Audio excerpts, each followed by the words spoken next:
La vidéo d'aujourd'hui est un peu difficile pour moi, mais je dois la faire parce que l'Inde, tout comme Israël, occupe une place très spéciale dans mon cœur. Je comprends que l'Inde a également combattu le même démon, la même bête qu'Israël combat, et que moi aussi, je combats personnellement. Mais cela ne veut pas dire que je dois être malhonnête avec vous. J'essaie d'avertir les Indiens depuis de nombreuses années que la lassitude envers les Indiens grandit en Occident, surtout en Australie. Narendra Modi vient d'arriver en Australie et les Australiens ne sont pas contents.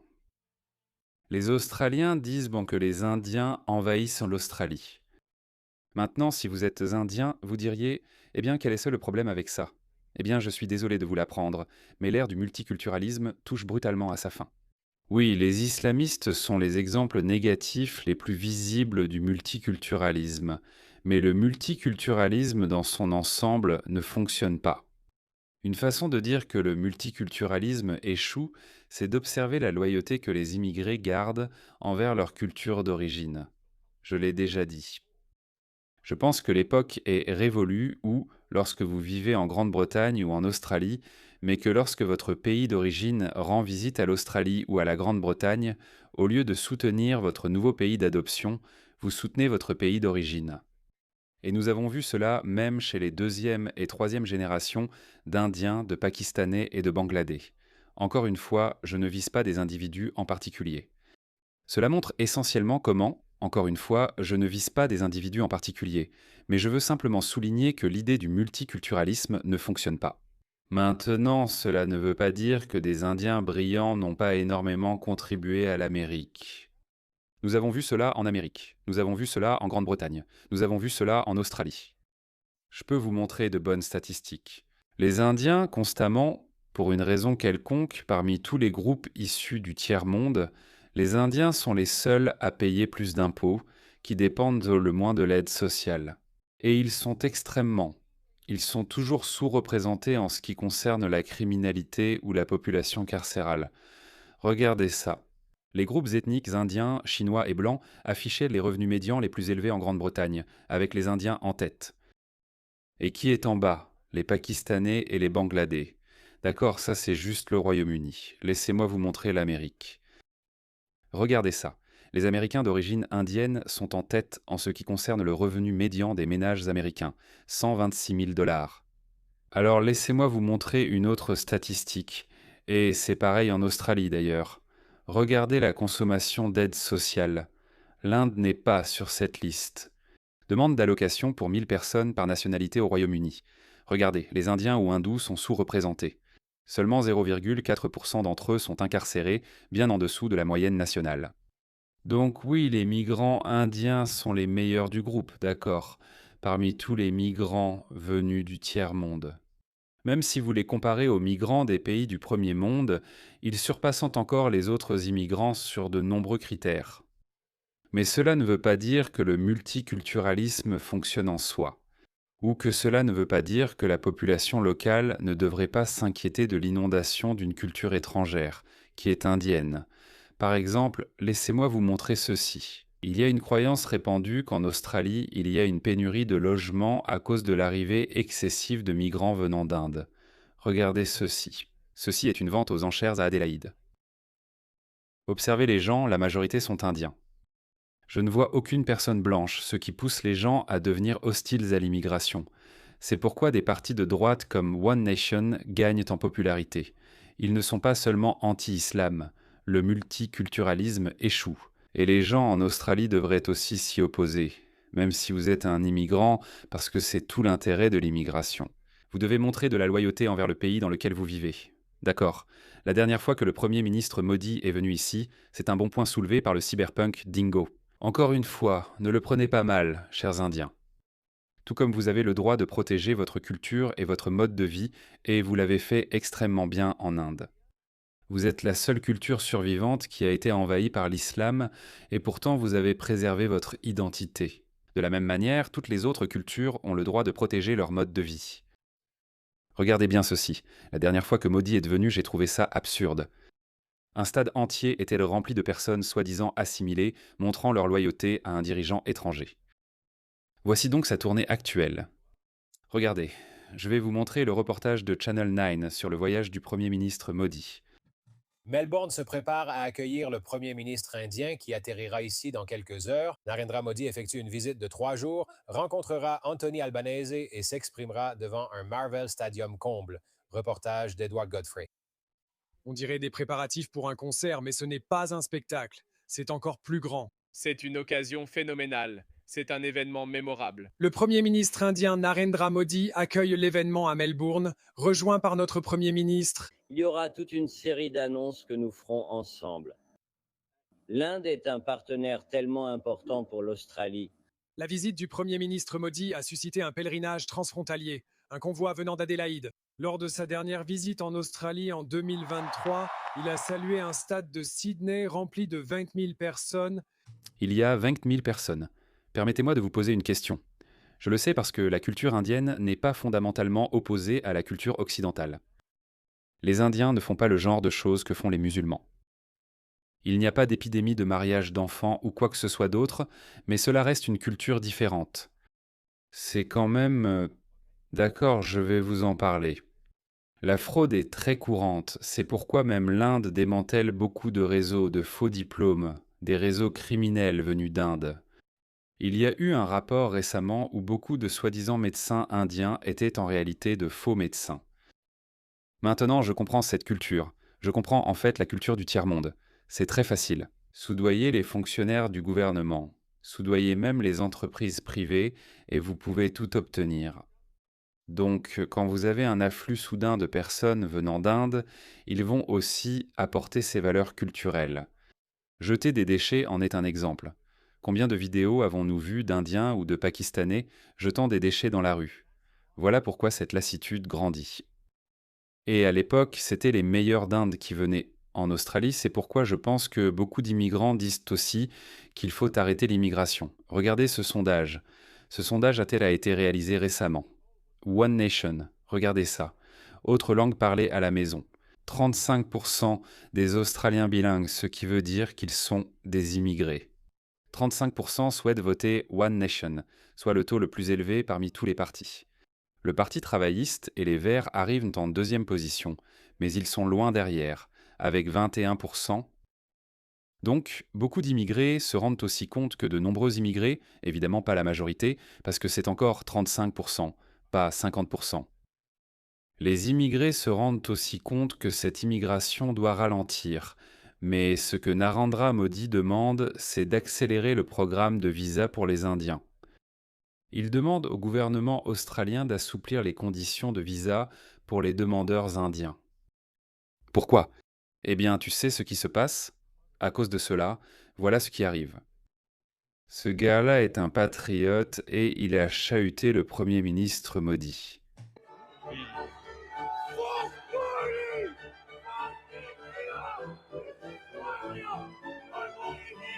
Nous ne voulons plus de migration. Ce pays est pour l'Australie. Ce pays est pour les Australiens, F Modi, F l'Inde. Nous ne voulons plus d'Indiens. Et ce sentiment va grandir parce qu'on ne peut pas inonder un pays. Je regarde certains pays. Comme j'ai regardé la Lettonie.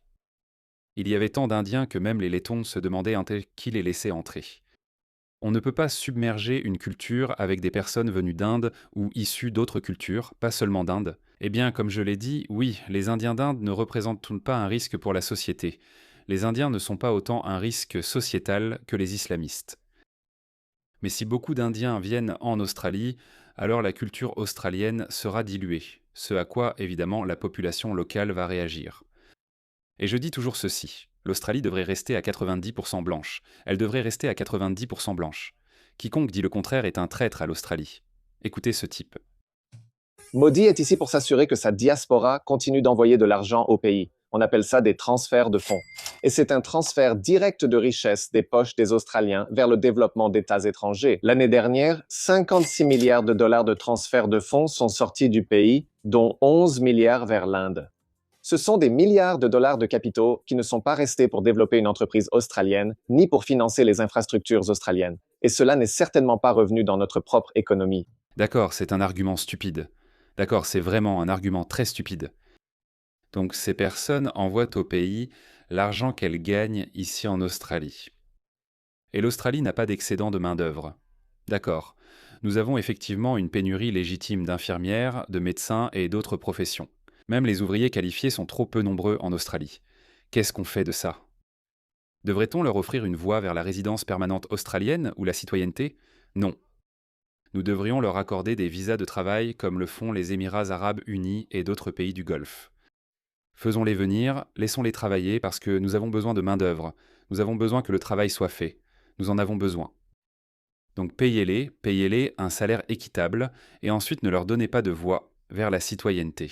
Alors que voulez-vous faire? Il y a beaucoup de postes vacants et pas assez de personnel. Que comptez-vous faire? Vous ne voulez pas les payer? Vous voulez ouvrir des goulags? Argument stupide. C'est littéralement une extraction de richesse. C'est pour ça que Modi est en visite. Pourquoi cela arrive-t-il? Parce que d'autres nations comme l'Inde prennent vraiment ça au sérieux. Ils ont construit toute une infrastructure à l'échelle de l'État, des systèmes de paiement numériques, des obligations d'investissement spécialisées et une mobilisation active de la diaspora pour s'assurer que chaque centime disponible gagné à l'étranger par leurs compatriotes retourne au pays. Ils considèrent que C'est tout à fait normal. Si un ouvrier qualifié australien part en Amérique, bien sûr qu'il va envoyer de l'argent chez lui, en Australie. Où est le problème? la diaspora comme un atout économique pour la construction de leur propre nation. Nos soi-disant dirigeants nous voient comme une zone mondialisée où les frontières sont facultatives et où le capital doit aller là où le rendement est maximal. On vous dit que le multiculturalisme concerne la vitalité et la tolérance, mais en réalité, il s'agit du transfert systématique de votre travail et de vos revenus vers l'infrastructure de puissances étrangères. Non, ton travail. Je ne dis pas qu'il n'a pas de bons arguments, mais tout ce discours sur l'envoi de capitaux à l'étranger, franchement, que veux-tu qu'ils fassent? Ils travaillent. Ils sont payés pour leurs services.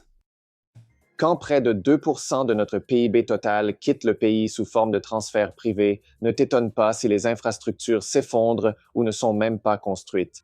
Le logement est inabordable et l'économie semble stagnante. Nous payons littéralement pour construire. Tu sais combien d'argent les gens des pays du Golfe ont renvoyé chez eux? Des milliards, beaucoup de milliards. Bien plus que l'Australie, car ces pays du Golfe riches ont aussi ce problème. Il leur manque des travailleurs. Alors qu'est-ce qu'on fait? On fait venir de la main-d'œuvre bon marché du tiers-monde. Le seul point que je voudrais souligner ici, c'est que nous ne devrions pas leur offrir de voie vers la citoyenneté. C'est là que le multiculturalisme entre en jeu. C'est là que la dilution de notre culture intervient. Donc il faut empêcher que cela se produise, mais on ne peut pas vraiment arrêter de payer les gens pour leur travail. Bon, vidéo stupide, je ne sais pas qui me l'a envoyé. Vidéo idiote. Terminons ce reportage de Channel 9. Et il a été accueilli comme une rockstar. Le Premier ministre Modi est le patron. Mon Dieu. Demain, plus de 30 000 personnes rempliront les lieux. Ce malaise, c'était notre Premier ministre. Regardez-le. Il est en train de le vénérer. Autant se mettre à genoux. Demain, plus de 30 000 personnes rempliront le Marvel Stadium. Les billets se sont vendus en quelques heures. Il y aura des spectacles culturels et des discours sur les relations bilatérales et le libre-échange. 90% des produits australiens bénéficient d'un accès sans droit de douane aux marchés indiens. Monsieur Modi bénéficie d'un taux d'approbation d'environ 70% dans son pays d'origine, et même cela, c'est très bien. C'est réciproque, je pense. Sans droit de douane, c'est pareil, comme en Nouvelle-Zélande. Le Premier ministre Modi y est-il aussi allé? Et les Néo-Zélandais disent aussi la même chose. Ils disent que nous sommes submergés par les migrants indiens. Allez les gars, respectez la culture des autres. Des chiffres plus élevés chez les expatriés. Le chef de la plus grande démocratie et d'une économie en forte croissance attire l'attention des dirigeants mondiaux partout où il se rend. Eh bien, ce monsieur est venu. C'est un grand écart. Mais il ne l'est pas. Et tu sais quoi? Je suis en fait aussi un fan du Premier ministre Modi. C'est un nationaliste. Il aime l'Inde et il protège l'Inde des islamistes. Je suis vraiment un fan du Premier ministre Modi. Et regarde, on ne peut pas vraiment lui en vouloir. Nous ne pouvons blâmer que nos politiciens. Pourquoi manque-t-il de courage? Bien sûr, le Premier ministre Modi va défendre les intérêts des Indiens et de l'Inde. Selon ses détracteurs, de nombreuses préoccupations sur les droits de l'homme existent en Inde. Nous souhaitons que le Premier ministre australien les évoque. C'est des conneries. Il n'y a pas de préoccupations concernant les droits de l'homme. C'est complètement faux. Bien joué, Premier ministre Modi. Faites-le. Le Premier ministre Modi sait comment gérer les islamistes et toute cette soi-disant histoire de droits de l'homme. Ce sont toujours les mêmes personnes. Les mêmes personnes, les gars, partout. On devrait arrêter de faire la leçon aux pays en développement sur leur bilan en matière de droits de l'homme, car c'est ce qui se passe actuellement en Occident. Ces islamistes, ils ont des droits, eux aussi. Et qu'est-ce qu'ils font? Ils font exploser des bombes, ils poignardent des gens, ils sortent après 5 ans parce que vous appliquez les lois occidentales même à ces barbares. Non, ne faites pas ça, c'est une critique injuste. Aucun souci de droits de l'homme en Inde. Bravo Premier ministre Modi, continuez. Quand il rencontre le Premier ministre Modi, Et Edward Godfrey est au Marvel Stadium ce soir. Ed, la communauté indienne grandissante de Melbourne, est très enthousiaste. C'est certain. Et les préparatifs battent leur plein en ce moment ici au Marvel Stadium. Des équipes de travailleurs préparent tout pour demain soir, lorsque 30 000 personnes rempliront ce stade. Ils estiment qu'ils auraient ni vendu plus de billets s'ils avaient eu davantage de place. Donc un grand public ici, mais un public encore plus vaste en Inde, où l'on estime que jusqu'à 300 millions de personnes suivront l'événement en ligne et à la télévision, regardant la venue de leur Premier ministre ici. Il est très populaire, Tom, mais il a aussi des détracteurs. Des manifestations et interruptions sont possibles, comme lors de précédentes visites, et la police de Victoria reste en alerte. Il y aura des manifestations maintenant, non seulement de la part des islamistes et probablement des Sikhs, car il y a un mouvement séparatiste en cours en Inde. Eh bien, en fait, pas en Inde, pour une raison quelconque. Le Premier ministre Modi est un bon Premier ministre. Laissez-moi vous dire cela. Et il fait de son mieux. Il fait ce qui est le mieux pour son pays. Mais cela ne veut pas dire que nous ne devrions pas faire ce qui est le mieux pour notre pays, pour l'Australie. L'Australie ne peut pas se permettre des millions de migrants venant d'Inde. Nous ne pouvons pas s'en payer un coût social très élevé. Oui, chers Indiens, j'espère que les Indiens raisonnables comprendront, mais je doute qu'ils puissent agir, car ce n'est pas ainsi que fonctionnent les cultures ou les pays. Ils font ce qui est le mieux pour eux. Et c'est pourquoi l'Australie devrait faire ce qui est le mieux pour l'Australie. Mais Anthony Albanese ne le fera pas. C'est un soumis, un perdant, le pire Premier ministre de l'histoire de l'Australie.